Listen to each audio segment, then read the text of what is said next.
Yes, God has given us rules and regulations and rituals, but they must not be slavishly followed. You must understand the spirit of it all. Why are the rules and regulations given? Say, if you are here in this compound and there's no one to give you orders, then people will try to do things on their own and there will be chaos. And even though you try not to touch the other car, it can happen and then afterwards be flare up.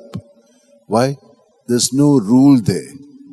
We need to have some rules. But since we are in Christ, we should be much more sensitive. So this is what is expected of us. Yes, we know that when we come here, we have to go that side. We have to see that we don't take too much space or whatever it is. This is our way. This is our understanding.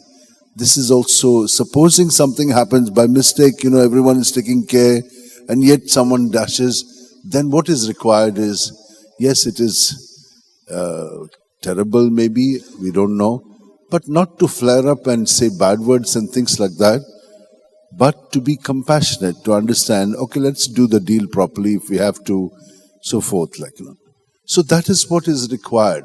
What about us in our families? We know that, the marriage is a contract with God and we have to live it well. But we have also our egos, our ways of doing things, and then we have to kind of adjust to one another.